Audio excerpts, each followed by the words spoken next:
삼성전자 노조가 총파업이라는 강수를 두고 있지만 이들을 지지하는 목소리를 듣는 건 쉽지 않은 상황입니다.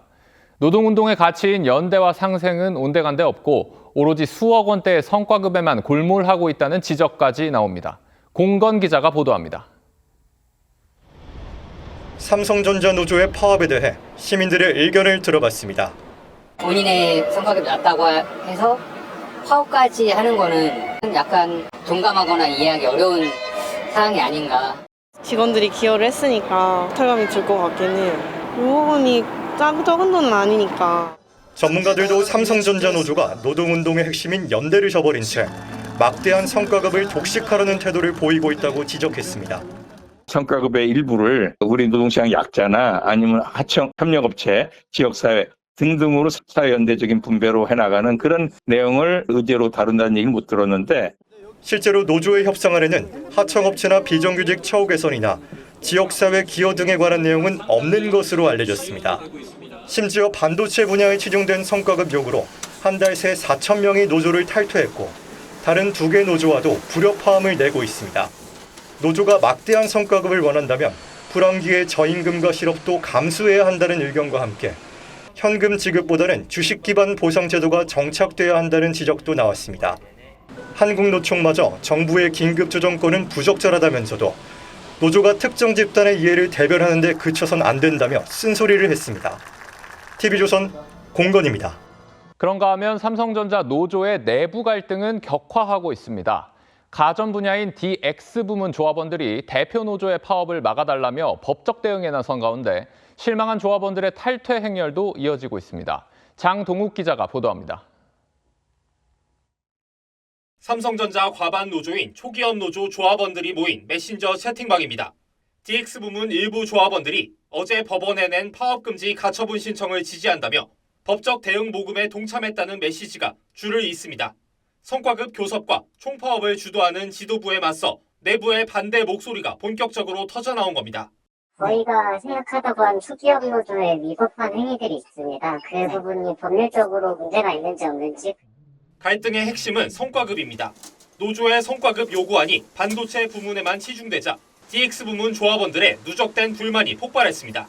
DX 입장으로 봤을 때는 앞뒤 논리가 안 맞는 거지. 적자 사업부는 반도체 부문이라고 해가지고 이렇게 주고 나머지 DX는 안 준다. 그건 말이 안 되는데.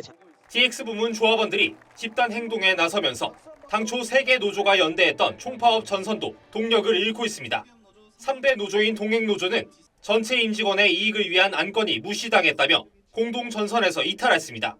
2대 노조인 전국 삼성전자 노동조합도 교섭에서 배제하겠다는 협박성 발언을 들었다며 공식 사과를 요구하는 등 파열음이 커지고 있습니다. 내부 잡음에 한때 7만 6천 명을 넘겼던 초기업 노조 조합원 수는 최근 4천 명 넘게 급감했습니다. 초기업 노조 측은 기존 안건은 모든 노조가 모여 정한 만큼 DX 부문 조합원들의 의견은 내년도 협상에서 반영하겠다고 해명했습니다. TV조선 장도우입니다. 삼성전자 노조가 총파업을 결국 하게 될지 국내 산업계뿐 아니라 글로벌 반도체 시장도 긴장할 수밖에 없는 상황입니다. 메모리 반도체 공급에 차질이 생기면 경쟁국과 경쟁사들이 반사이익을 얻을 수 있다는 분석과 우려도 나옵니다. 오늘의 포커스는 임유진 기자가 글로벌 공급망까지 흔들 수 있는 삼성전자 노사 리스크에 맞췄습니다. 추가적인 회사와 대화는 파업 종료까지는 고려하지 않습니다. 삼성전자 노조가 21일 총파업을 예고하면서 해외 반도체 업계도 촉각을 곤두세우고 있습니다. 가장 민감하게 반응하는 곳은 TSMC를 보유한 대만입니다.